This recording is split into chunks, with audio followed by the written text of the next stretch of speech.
I fear we may never attend a full week of school again. My son is homesick from school and tonight he wanted tomato soup. So naturally, tomato soup and grilled cheeses, that's trash, are on the menu. Let's do this.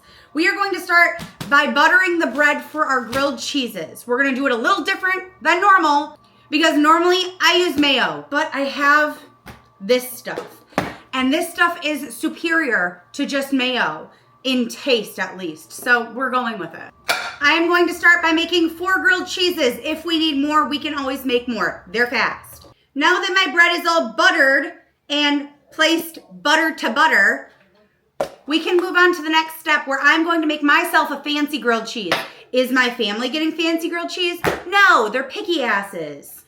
And I know that every single member of my family would complain if I did this to their grilled cheese. So I get the fancy one. I have this spreadable cheese, peppercorn parmesan, and I want to put this on my grilled cheese. I think it's going to be gooey. I think it's going to be melty. I think it's going to be delicious. It's like Boursin cheese. I'm going to spread the spreadable cheese onto my bread. If I can spread it, it's fine. The spreadable cheese doesn't want to spread, so that's good enough for my purposes. I am going to place cheese right on top of my spreadable, not so spreadable cheese. Got cheese on my sweater. 2 slices of cheese will do for this. And, I have a can of soup. I'm going to open it. It's very difficult. 5-year-olds have very, very cultured palates, okay?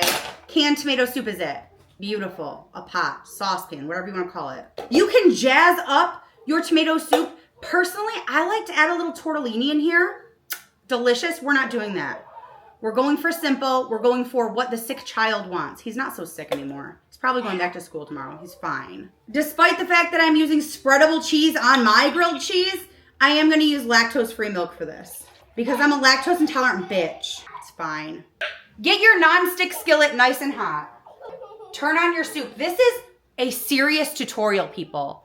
I'm sure many of you don't know how to make a grilled cheese. Grab a whisk. Whisk your soup. My pan is hot enough for me. Butter side down, obviously. Put the lid on. Do I need to tell you how to do everything? It helps if you do this in a super large pan where you can lay them all out at the exact same time because I don't want to be here all day. Your pan should be on medium heat. This is so that your cheese melts before your bread burns. You're welcome. You can always check your grilled cheese before you flip it over. There is no prize for flipping it and getting it right before checking it. It all eats the same. I lost track of which one's mine with the special cheese. We'll have to do some investigating. Oh, that one's mine. I figured it out. That one's mine. Don't forget. Pay attention for me. Make sure I get that one. Apparently, this is grilled cheese 101. You know your sandwiches are done when they're toasted on both sides and the cheese in the middle is melted. That's what makes it a grilled cheese. This one's mine. I am fully aware that you want a Dutch braid tutorial. This is not that. I just came to tell you her name is Tori, the tutorial head. That's what we've named her. And she's beautiful. Don't make fun of her. I have here canned tomato soup cut with milk as per the instructions on the back of the can. I have here my fancy grilled cheese and my family's grilled cheeses. Is this scalding hot? Yes. Do I want to wait? No. Let's try this. I let it sit too long. It's not going to have cheese pull, but it is delicious. The real test. Oh my God. That is amazing. This is so good. But of course it's good. I made it. Follow along for aggressive tutorials.